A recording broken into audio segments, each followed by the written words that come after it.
Quiet. Oh, your hardcore's out there. You know who it is. It's Porky here. I'm joined by Kent. How are you doing, Kent?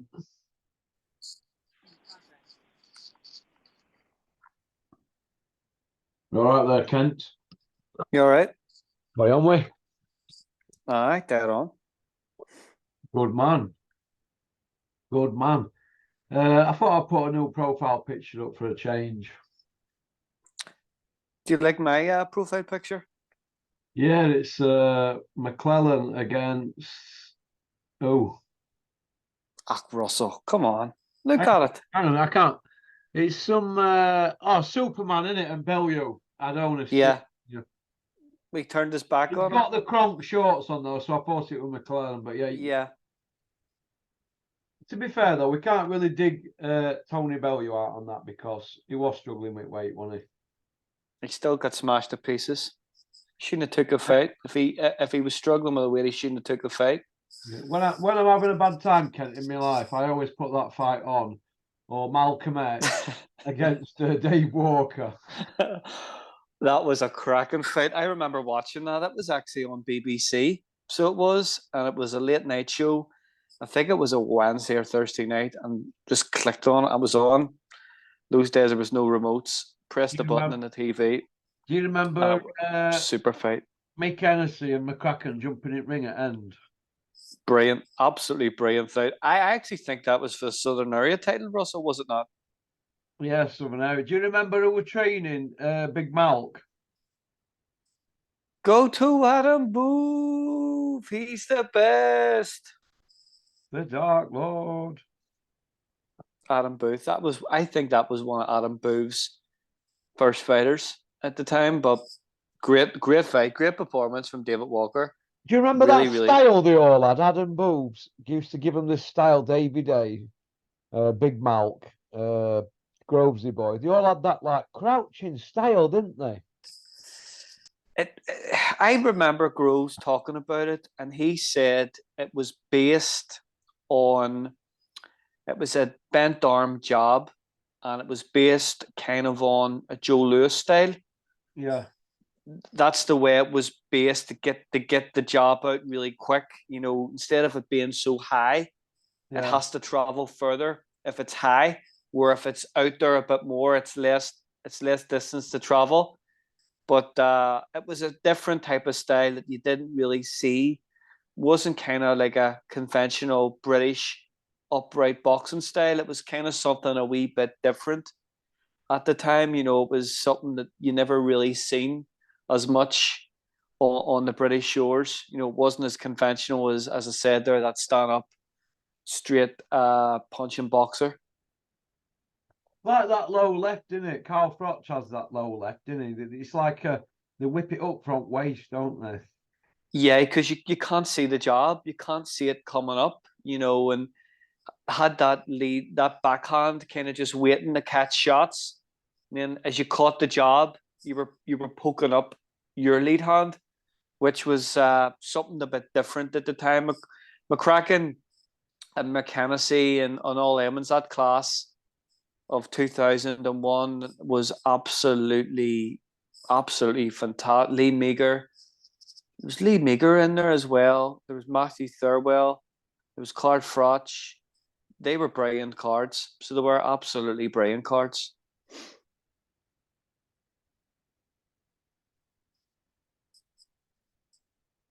Yeah, I agree, mate. I agree. Right, there's been a lot of action last few days, so we'll round it up, Ken.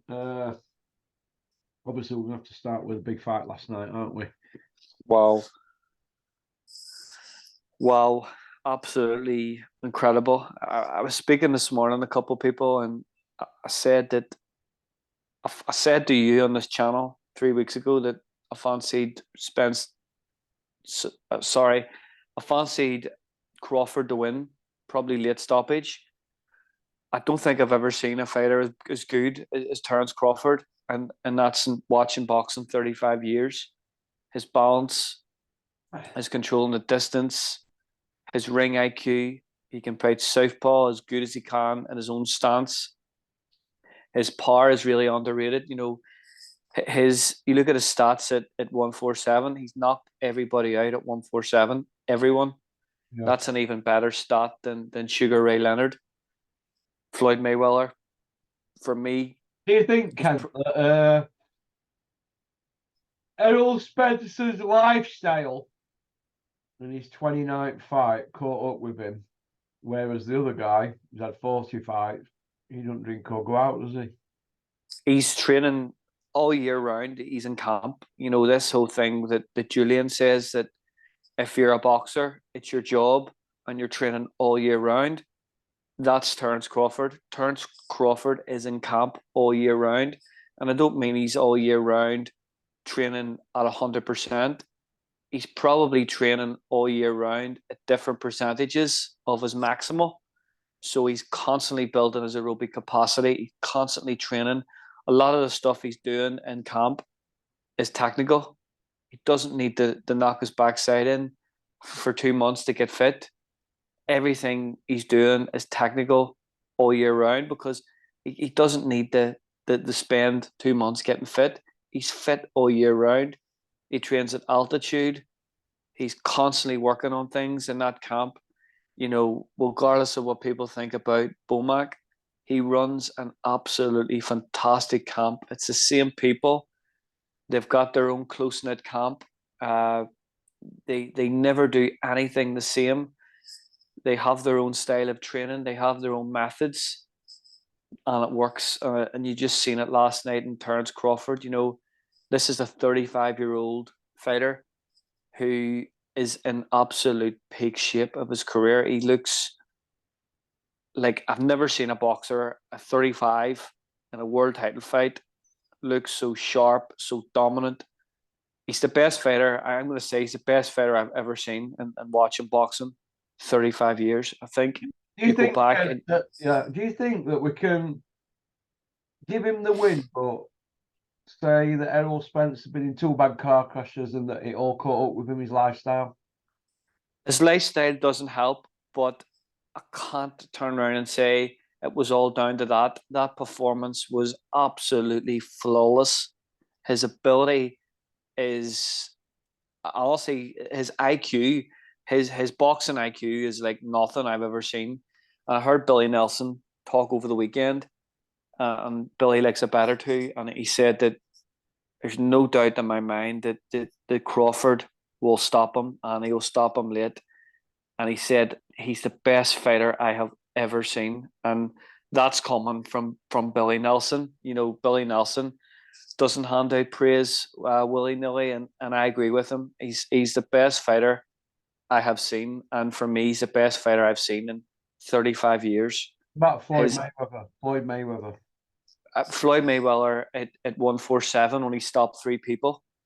You know, Terence Crawford has won through everyone at 147. You know, the only knockout wins that Mayweather had at 147 was Shambe Mitchell, Ricky Hatton, and Ortiz. That's it. You know, if you put all them guys together, I think Terence Crawford could beat them all at the exact same time in the ring. He's that good. What about at 154, Kent? There's 154. There's nothing there, Russell. What I was looking at 154 yesterday, and I don't see any money in that division whatsoever. I don't see any money at all. I think the rematch clause is, I don't know if it's been triggered, but they're saying that Spence has triggered the rematch clause. The winner gets to pick the weight. Now, I don't see why Crawford is going to give Spence, you know, the option to go up to have a fight at an easier weight that's going to suit him. I think that fight stays at 147. I think the way Crawford trains and the way he lives his life, 147 is fine for him. Why should he give Spence a hand and letting him go up to 154? There's nothing there. It's probably the only money fight left, you know, between the next year for Crawford, and that's at 147. Yeah. there's nobody there at 154 that's going to generate. Did you see the stadium last night? Yeah. All on it. Absolutely amazing event. I remember waking up, and sometimes when you get up for these fights, you're tired, you're grumpy, you just you want your eyes will roll, you maybe doze off. Last night, I'm just thinking, look at this. Is this actually for real?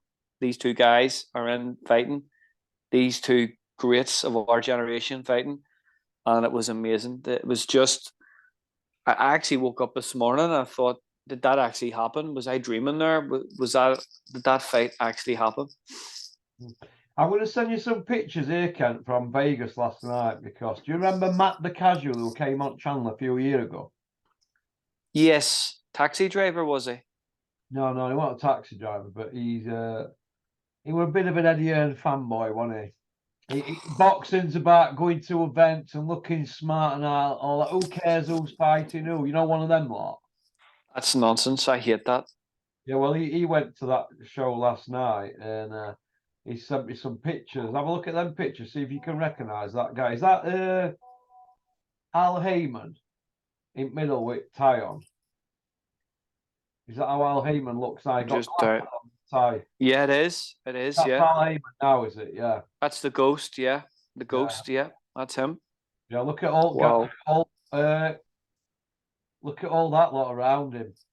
Wow, they're serious dudes there, aren't they, Russell? My mate said you couldn't get near him. He took this picture, and obviously there's 1, 2, 3, 4 guys in front of him. You can't get near Al Heyman, can you? Look at that. The ghost of boxing, Russell. But he looks like he's aged, doesn't he? With beard and that, doesn't he? You don't really see him much, Russell. It's hard to really say that. I don't think he looks any different, to be honest with you. I think he looks like he actually looks a bit healthier. He looks like he's put a bit of weight on, but I wouldn't say he looks rough or anything. Like, it's very rarely you actually see photographs of Al Heyman. I've seen Don Turner is always there. Don Turner. Is he on that picture? Yeah, he's the guy with the guy in red. Who's the guy in red? He looks like a heavy. He looks like a heavies, don't they? Yeah, he looks like he's security staff. Stated how they're dressed and all that, mate. Haven't they got horrible clothes over there? Right, they're just that, aren't they? Yeah, it's all that basketball look, all the loose look, Look, dicks. How they dress. I won't have them in my company. Proper weird. Baseball hats and everything baggy. Yeah, you won't get. Listen, mate. I went in a pub recently down opposite Gary's house. Gary from Welcome Estates. I went in a pub down there while he was getting ready to get out. So I was going to have a pint. So he's getting ready. I've gone over to this pub, walked in. This is in Droylsden, Manchester. Woman says, I can't serve you. Strawberry what? Sauce, I think it was. What are you on about?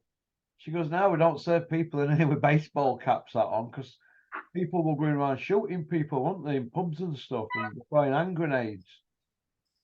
So they wouldn't serve me. I said, I'll be right, love. It's a Joe G hat. That's what I said. It says GG on it. Don't Gallagher. She goes, what hat it is. I goes, he's from your area, love. But she and I look at them and they wouldn't get served around there either, would they? Brutal. That's brutal. It wasn't too long ago that they would have been happy with the business. They were locked up for 3 years. I know, yeah, but no, you can't go in there. But with a baseball cap on, it's a bit like paying for petrol where I'm from. You've got to, when you put the petrol in, you have to take your cap off. Wait, serious? Yeah, even though they've got your head, you couldn't make it up, mate, could you? That's absurd, Russell. Isn't it? That's absurd. It is. Right. So we saw the fight last night, right? And obviously Crawford's he's at the top of his game, but I've been doing a bit of research and I like to know. I always have my top 5 pound for pound, but I like to know what makes them tick. Right. Now, Crawford, when he ain't got a fight, every other day he goes and does 100 lengths, 25 meters. And that's his session for the day. And then he just eats correctly, goes for a walk and just spends time with his family. But he gets that hard at weigh in the morning and then it sets him up. So he's kind of ticking over all the time, innit? 100 lengths is a lot of swimming, isn't it? Well, 64 lengths is a mile in a 25-meter pool. Yeah, so he's knocking on for 2 mile then, isn't it? That's incredible. That's a 90-minute session in the morning, isn't it? And what's great about that session as well, Russell, he's working his aerobic capacity. His heart and lungs are working. Well, you don't believe in running when he's not got a fight, because the joints and all that, he's preserving himself for when he goes into camp. But when he goes in camp, he's a bit like Frotch. He goes full on. That's incredible. That's incredible. He is a fantastic athlete. You know, apparently he's fantastic at golf, basketball, pool. Everything. He is an exceptional athlete. He epitomizes what a superstar athlete is. You know, you look at all the superstar athletes over the last 25 years, and you say to them at their particular sport, take them out of their sport, and how good an athlete are they? And Terence Crawford is that guy. You could take him out of his sport and you could put him into another sport and he would still be an incredible superstar athlete. He is sensational. He really is. He's that good, isn't it? He is that good. I've been off on him, but you know, I've watched all his fights, and do you know who I think put the best performance up against him better than anybody? Ricky Burns. I'll tell you a story about that fight in my work. Is that Billy Nelson? Well, Billy Nelson. Yep. Yes, it was Billy Nelson. And I remember at the time, a guy used to come into my work, and he was a big gambler. He loved gambling. He was gambling mad. And he just happened to say, here, I'm looking forward to the fight at the weekend. I'm going to stick 500 quid on Ricky Burns. Now, this is about 10 years ago, 500 quid then. And I says, what? He says, I'm going to go around and stick 500 on Ricky Burns to beat this American guy, Crawford. I says, I'm telling you, don't. I says, see that £500? Go and stick it on Terence Crawford. This guy is going to be one of the best fighters that we have seen in 20 years. Then, Kent? Yeah. And I remember when I seen the boxing news, and I'd watched him before that, not in length and depth, but I knew he was very good. I liked the style. There was something different about him. He was a fantastic athlete. He had a great amateur career. And I'm like, this guy could be the next real... Because at that time, all we talked about was Manny Pacquiao and Floyd Mayweather. Nobody else. Guys like that slip through the net. They creep through the net. Even Spence as well. And he listened to me, and he went in, he stuck the 500 quid on Crawford. And he came in 2 days later. This was a Friday this happened. He came in on the Monday and he run over. He's like, oh, can't. Here's a few. Here's me. No, I'm all right. No, no, you keep that. He says, can't. How'd you know this? How'd you know this? And I'm like, well, I read boxing news every week, and I like boxing, study boxing.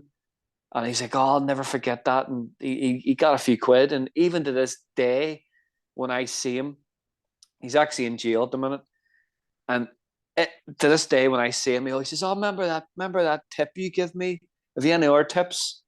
And I'm thinking, what a great... I tell you what, that's probably the best performance of Ricky Burns' career. Yeah. But do you know what? I think Ricky Burns is the only one to take 4 rounds off him, isn't he? In pros. He did, yeah. And you know, that was that before or after the Beltran fight? After. Wow. Because my opinion, I don't think Ricky Burns was ever the same fighter again after the Beltran fight. Never. Lucky with that one at Beltran fight, wasn't he? He got his jaw broke early on. And then there was that Gonzalez fight as well, the Colombian. That was a really, really tough fight. Those 2 fights, I don't think Ricky Burns actually got over them. And after that, to go and put that performance on against Bud Crawford, that's the performance of his career. That every time Crawford fights, it just enhances Ricky Burns' career after that, doesn't it? Yeah, it does. It's I look back on that now and I think, do you know what? think Ricky Burns and Billy Nelson, they really did all right, didn't they? Absolutely. Billy Nelson, he reminds me, he's kind of like a Joe G type person. He's all for his fighters, and that's it. He is all about his fighters. He will do anything to help his fighters. He supports them. He looks after them. He's boxing. They're all, those two guys for me are just, they're boxing, aren't they? And I think, Billy Nelson gets a bit of stick because he of what he says about his fighters, but why shouldn't he say that? Why shouldn't he believes in his believe? guys, doesn't he, Billy Nelson? Why shouldn't he? If you're not training guys and fighters and you don't believe in them, what's the point in even training them in the first place? Yeah. Why waste your time? Yeah, I see what you mean, mate. I see what you mean. It's okie dokie then. So Crawford's done well. Jason Cunningham. It's just it's got to that stage end. It's that last night getting in the ring. I looked at him and he looked through a fighter. Looked tired. He looked tired. You could see, he looked like he hadn't recovered from making the weight. He's had a long career. He looked gaunt. He had legs like matchsticks. Uh, Anytime that Liam Davis landed a shot, his balance was absolutely all over the place. This is a guy that's come back from, he lost to Reece Bellotti, he lost to Jordan Gill, he put on a really good performance. He lost to Ross Birkinshaw on a Dennis show. Yeah, that's right. He lost to Michael Conlon in a really, really good fight. Michael Conlon was 30 seconds away from becoming a WBA world champion. But to go and win a European title late on in his career with multiple losses, he lost that heavy defeat to Zolane Tate. He's had a really good career considering he's lost, 5 times before he won the European title. That's a big achievement. Yeah, he's done well for him, Steffi. Was Steffi there last night? Yeah, Steffi was there last night. Somebody told me he was there last night. You got it wrong, whoever told me that. Well, there was footage of him and doing the pads in the changing room. Steffi loves. He's done well for Cunningham, Steffi. That's his greatest achievement, I think, out of all of them. That's a brilliant performance. At later weights, when you lose a championship level, there's not much really else there. Promoters don't really want to spend money on a bantamweight or a super bantamweight that's lost and been knocked out. So to get himself back in that position and actually fighting for a European and winning a European title, it's absolutely it's fantastic career. And to be honest with you, he's probably one fight away from challenging for a version of a world title. If he would have beat Zolane Tate. Oh, against I know you. Well, if he steps up, there's no way he would last a round with I know you. But I think they'll do with Cunningham now, Steffi and Ray Doyle. They think they'll just pimp him. I don't really see what's left for him at super, super bantamweight. He's a fighter, doesn't he? He looked shot to pieces. He looked like a fighter that had a long career. You don't want to see him in with somebody like a Dennis McCann or Balota or someone like that. He's had a good career. Steve Bond said last night he knows him, and he's invested his money, and he's been smart. So it's not like he needs the money. But when a fighter's getting hurt by every shot that Liam Davis caught him with, he was hurt. Cunningham made Liam Davis look like Julian Jackson last night. Yeah, he did. He did. Anthony Yarde. It's fighting Ricky Summers. What's going on here? Do you think they're heading for the fallout, him and Bricktop? It doesn't really seem logical that you're coming from probably one of the best fighters in the world. No disrespect, fighting domestic level opposition. It doesn't, for me, the best fight that they could have done for him was went in and got somebody like Joe Smith Jr. would have been ideal. That would have been a really good fight, a really good competitive fight before a world title. It's not ideal. If you want to fight for a world title and be a world champion, you need to be fighting as close to that level as possible. And you haven't got a British title yet, Ken. Well, he won British, Commonwealth, and a Southern Area title. Is that what he's got? Yeah. So, if you want to be a world champion and fight for a world title, you want to be fighting as close to that level as possible, because when you step up and you're not used to that, there's a massive gulf in class there. It's going to be really, really hard to counteract anything that a world level fighter does. Having good power is one thing, but it's a lot harder to land really, really hard shots at world level, and knockouts are a lot less at world level than they are at domestic level. It's not great preparation getting in and looking maybe at the winner of Beterbiev, Callum Smith. Even you look at the likes of Dan Aziz and Joshua Buatsi are fighting next.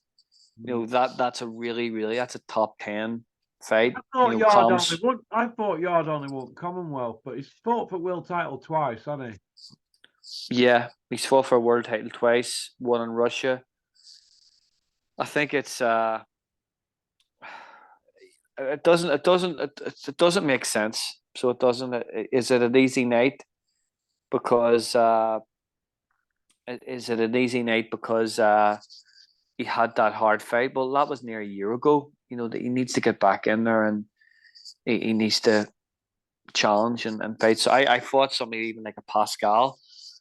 Even though he's way past it, would have been better than fighting somebody at domestic level. Well, he hasn't fought Yarde since January, has he? It's a long time. It's a long, and before that he was out. There's been a lot of breaks. Yes, COVID didn't help and all that, but he needs to be fighting at as close to world level as possible. Yeah, he does, mate. He does. He needs to be doing something, but he's got a Southern Area and a Commonwealth. Kent, he ain't got a British. No, he doesn't. You're right. You're absolutely right. Lyndon Arthur was for a Commonwealth title, but so Anthony Yarde basically got an area belt and a Commonwealth, and he's fought two big dogs, and he were overmatched in both, and he got wiped out. So has he been brought on correctly, or is he going to go the Dubois route? Because Dubois is fighting Usyk, and he's not ready easy for him, is he? Definitely not. Going from and mind you that he went from area level straight in the world level as an area title, straight in the world level.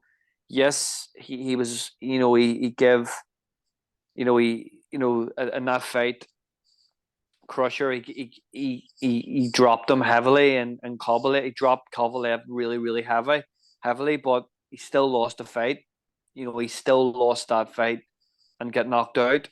Where maybe fighting for a European title before it, maybe fighting for a British Commonwealth before that fight, rather jumping from world level, from area level right in to fighting Kovalev it's a million miles away. So it is a million miles away. Yeah, it is. It's a tough one. Do you want to go to part two, Kent? Yeah.